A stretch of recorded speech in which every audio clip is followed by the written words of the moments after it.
Olá pessoal, meu nome é Andressa, eu sou estudante de farmácia pela UNB e hoje eu vou apresentar meu trabalho de iniciação científica para vocês.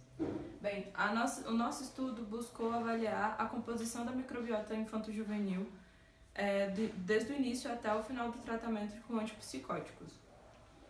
Para início, a gente introduz sobre o uso do antipsicóticos. A gente sabe que é um fármaco recorrente no Centro de Atendimento Psicoterapêutico Infantil e o antipsicótico, um dos fatores mais recorrentes de efeitos adversos, exatamente o ganho de peso e as alterações metabólicas. E isso são consequências que podem gerar diretamente a um risco aumentado nas doenças cardiovasculares e em desenvolvimento de algum modelo de diabetes, assim como alterações do colesterol, dentre outros efeitos adversos. Então, a nossa pesquisa focou em alguns grupos de acordo com os estudos já desenvolvidos epidemiologicamente, seguindo principalmente os conceitos de serem sexo masculino, no uso de risperidona, que é o antipsicótico mais comum, e avaliamos desde o naive, desde o início do tratamento e até 6 meses depois. Bem, para entendimento geral, a microbiota intestinal do ser humano ela é composta por 4 filos principais, são as bacterióides, as actinobactérias, as firmicutes e as proteobactérias.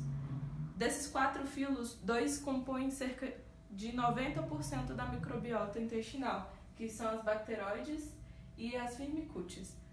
Elas vão variando de acordo não somente com a alimentação, mas principalmente por esse fator. As bacteroides elas são recorrentes quando a nossa alimentação é mais composta por fibras e ácidos mais saturados, e as firmicutes elas tendem a aumentar quando a gente tem uma alimentação mais rica em gordura. Então, partindo desse pressuposto da alimentação, principalmente de fatores que podem alterar a nossa microbiota, avaliamos principalmente esses 2 filos nas crianças que acompanhamos durante esses 6 meses. Então, como é que foi o processo?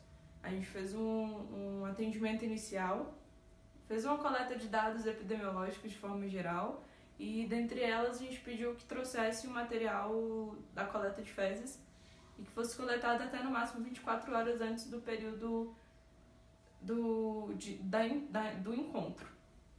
6 meses depois acontecia um encontro novamente para saber se o tratamento tinha sido mantido, como é que aconteciam as dosagens e principalmente para trazer a amostra de fezes depois disso. Após a coleta desses 8 pacientes que nós acompanhamos ao longo desse período, enviamos todo o material para um laboratório no exterior que fez uma análise genética a partir do RNA ribossômico da base 16S. E a gente teve alguns resultados. Nesse gráfico aqui a gente pode acompanhar o início, que é essa parte aqui de baixo, e o final, que é essa parte aqui em cima. O início e principalmente as 3 cores. O rosa é o grupo Actinobacteria, o verde é a Bacteroidetes e o azul é a Firmicutes.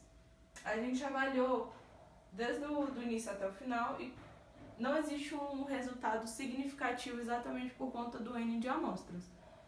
Mas, se for ver de um modo geral, existe uma variação considerável. Quando podemos comparar, por exemplo, desse paciente, que ele teve um aumento da firmicutes ao longo do tratamento dele com o uso da risperidona. Nesse outro gráfico, ele trata de uma forma mais geral a microbiota infantil. O que ele indica? Os pontinhos eles estão dando resultados do final do tratamento e o triângulo mostra o início do tratamento. Quanto mais próximos eles estão um do outro, menor foi a alteração da microbiota, mas ela se manteve intacta e constante.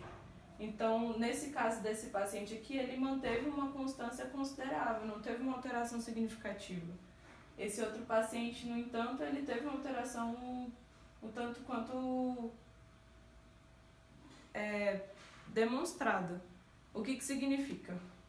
Não existe a possibilidade de agrupar o início e o final, exatamente porque cada pessoa possui uma microbiota um tanto quanto específica e vai variando com o tempo.